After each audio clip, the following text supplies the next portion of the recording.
নীল জলরাশির সাগর পাড়ের শহর কান।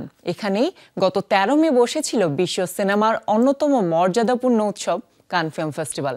টানা ১৪ দিনের এই আয়োজনে লাল গালিচা, ওয়ার্ল্ড প্রিমিয়ার এবং রাজনৈতিক বার্তায় পরিপূর্ণ ছিল। এবারের উৎসবে আলোচিত ঘটনাগুলো নিয়েই এবারের প্রতিবেদন, যে ঘটনাগুলো কানের মঞ্চ থেকে বিশ্ব মঞ্চে আলোচনার ঝড় তুলেছে। এবারের কান উৎসব শুরু হয়েছে ব্যতিক্রমী বক্তব্য দিয়ে। উদ্বোধনী ভাষণে উপস্থাপক লরা লাফিতে নিজের বক্তব্যে উল্লেখ করেন আদিল এনায়েলকে, যিনি ২০২০ সালের সিজার অনুষ্ঠানে রোমান পলোনস্কিকে পুরস্কার দেওয়ার প্রতিবাদে অনুষ্ঠান ত্যাগ করেছিলেন। অভিনেত্রী ইজাবেল আদজানিকেও স্মরণ করা হয়, যিনি ১৯৮৯ সালে সালমান রুশদির বই পাঠ করে সাহসিকতার পরিচয় দিয়েছিলেন। তখন থেকে কান উৎসব সিনেমার মঞ্চ থেকে প্রতিবাদের মঞ্চে রূপ নেয়। এদিকে সাদামাটা ঢঙে কান ফিরে এলো টম ক্রুজকে বরণ করা হয় লাইভ অর্কেস্ট্রার মাধ্যমে, যা মিশন ইম্পসিবল সিরিজের থিম বাজিয়ে তোলে। এবারে কানে তার উপস্থিতি বহুমাত্রা এনে দেয় উৎসবের।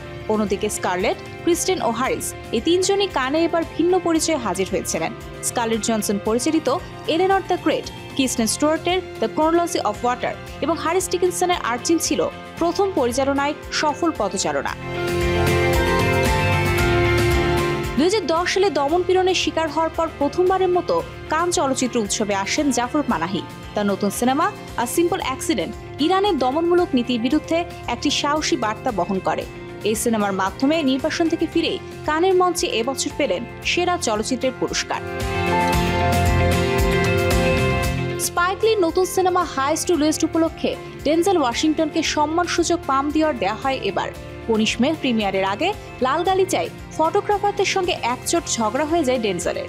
এর ঠিক একদিন আগে বিশাল পাম গাছ পড়ে গিয়ে এক দর্শক গুরুতর আহত হন। এমন ঘটনা কানে সাধারণত ঘটেনি। এদিকে অভিনেতা কেভিন স্পেসি, যিনি সম্প্রতি যৌন নিপীড়ন মামলায় নির্দোষ প্রমাণিত হয়েছেন, এবারের উৎসবে একটি বেসরকারি সংস্থার পক্ষ থেকে পুরস্কার পান। এই ঘটনা বিশ্বজুড়ে আলোচনার জন্ম দেয়। এছাড়া প্রথমবার কানে জায়গা করে নেয় হরর সিনেমা। হলিউড তারকা জোয়াকিন ফিনিক্স ও এমা স্টোনকে নিয়ে অ্যাস্টারের এডিংটন উৎসবের মূল প্রতিযোগিতায় ছিল। এই সিনেমার প্রিমিয়ারে এমা ও পেড্রো পাস্কালের দিকে হানা দেয় এক মৌমাছি, আর রাফায়েল কেয়ার্নার কন্ডোর মাস্কেট নিয়ে লাল গালিচায় চমকে দেন। অন্যদিকে উৎসবের চুল কেটে চমকে দেন মিশেল ইয়ন ও কেভ অ্যাডামস। তবে ৭৮তম কান উৎসবের সমাপনী আয়োজন ছিল সবচেয়ে ঘটনাবহুল।